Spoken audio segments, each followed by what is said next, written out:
Welcome back to the channel, guys, and welcome to a very special German sports sedan. This is a 2008 BMW E60 generation M5 with a naturally aspirated V10 engine and, that's right, the 6-speed manual transmission.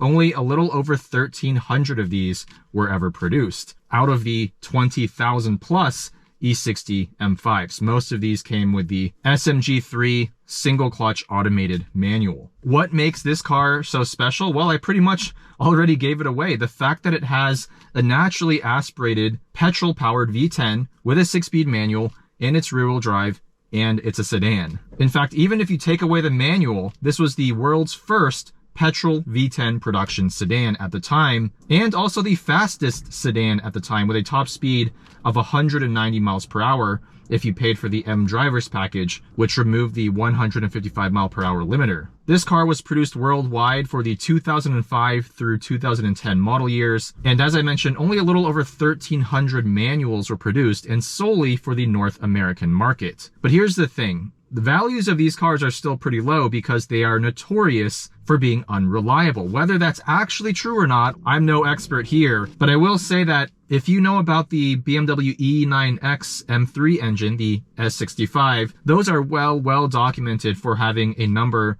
of issues, including rod bearings and throttle actuator failures. And guess what? That engine is based on this S85 V10, which means, as you'd imagine, this has the same issues. Rod bearings and throttle actuators are the most common failures, both of which can be addressed with preventative maintenance. If you were to get an SMG equipped car, those transmissions are also prone to failure. In fact, I took this car to a Porsche GT meet, and the moment I parked it, someone approached me and said, "Hey, nice E60, I have one as well.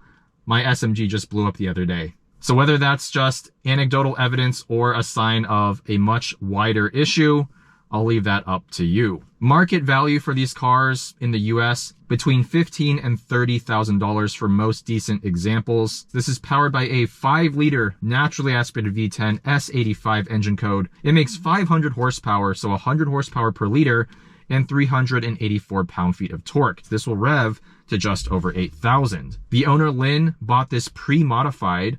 Unfortunately, it comes with BC coilovers.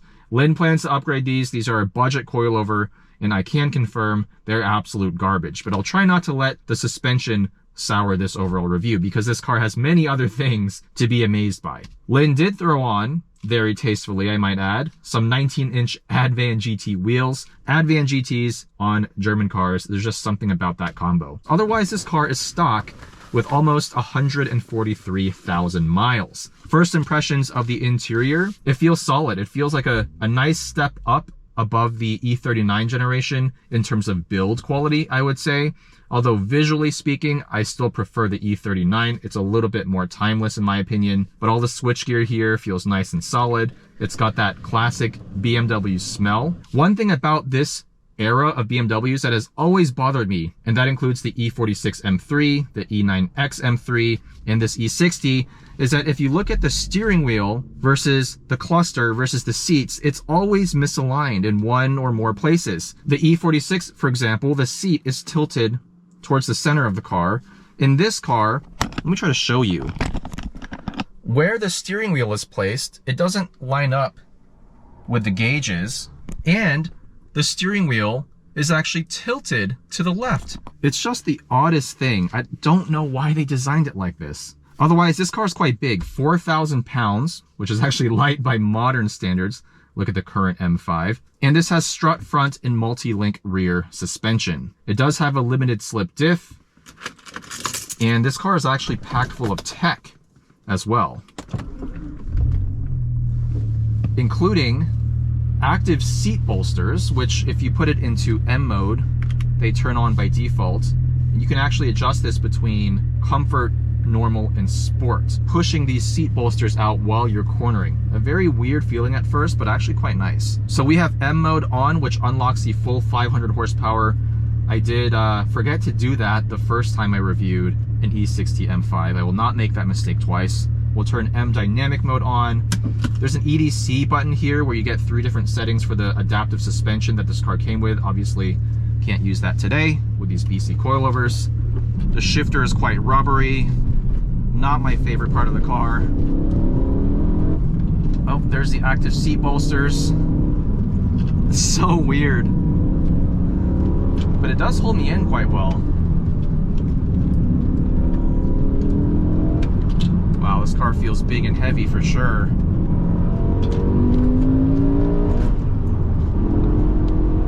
Wow, quick car. 500 horsepower, 4,000 pounds. Still a pretty good power to weight ratio.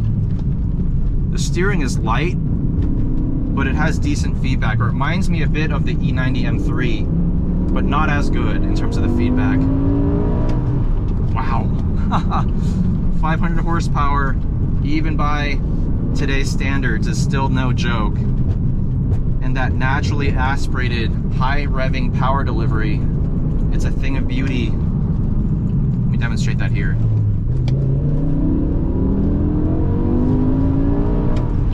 That's not even red line. The gearing is pretty long with this manual. Heel toe is a little tricky because I don't know if it's the throttle response or perhaps this clutch. Unless you get the rev match perfectly timed, you just get this jerk. All right, let's do a straight line pull here as I try to nail this 3-2 downshift. Not too bad.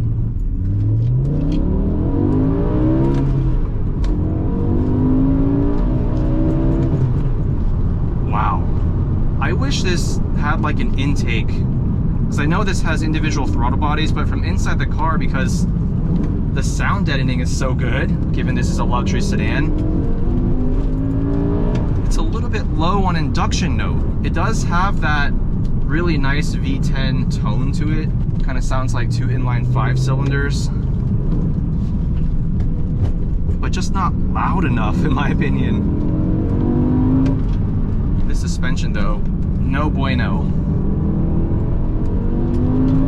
It feels so soft in the corners. There's so much movement on the highway over expansion joints and bumps. It feels stiff. Stay away from BC coilovers, please. The owner, Lynn, mentioned he wanted to upgrade to Öhlins, but he can't actually find any for this platform. Maybe some of you guys in the comments can make some suggestions on what coilovers to get. Yeah, you feel the weight of this car in the corners. It's not a lightweight, nimble sports sedan.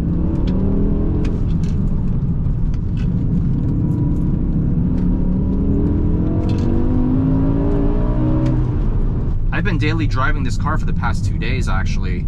It's pretty comfortable outside of the BC coilovers. Like I mentioned, excellent sound deadening. And it's comfortable otherwise. Easy to drive. Steering's not overly heavy. It does have a very solid overall feel to it. There are a few little squeaks and rattles from the interior, but actually for the mileage, 142,000 miles, it's better than I expected. My old E39 540i with slightly fewer miles, I think it was like 140 or something, had way more squeaks and rattles. So I'm not sure if they just improved the overall build quality for this generation, or if this one's just been maintained very well.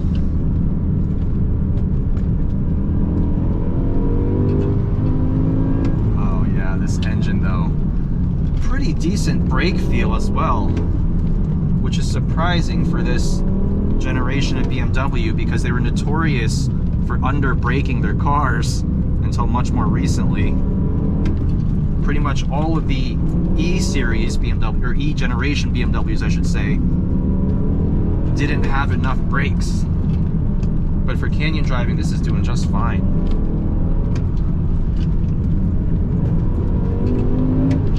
Ooh, yeah, this is moving around. The steering feel, not bad at all for such a heavy sedan. The ratio's a bit slow, as you'd expect for this age of vehicle, but pretty good feedback, decent on-center feel. I wish there was a little bit more load up in the corners, but hey, it's good old-fashioned hydraulic steering, and I would say it might even be slightly better than the E39 generation steering. This has better on-center feel. But let me give you guys a little taste of this V10 with the window cracked. All right, prepare your eardrums.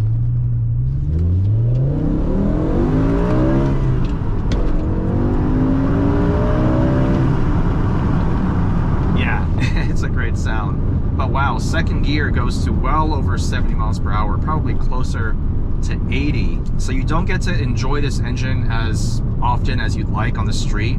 But even revving this out to 7,000 RPM, it sounds glorious. Reliability, maintenance, I mean, that's the kicker. That's why these cars have come down in value so much. You can pick these up for less than 30 grand all day long, even with under 100,000 miles. And there's a reason for that. Even just yesterday, after I barely drove the car hard at all, the low oil indicator came on. The owner, Lynn, mentioned that even the BMW service manual says these cars require frequent oil top-ups. Also, terrible fuel economy. 13.2 mpg average over the last 1,800 miles. I filled this car up maybe 60 to 70 miles ago, and it's basically already at half a tank. And this has, I think, an 18-gallon fuel tank.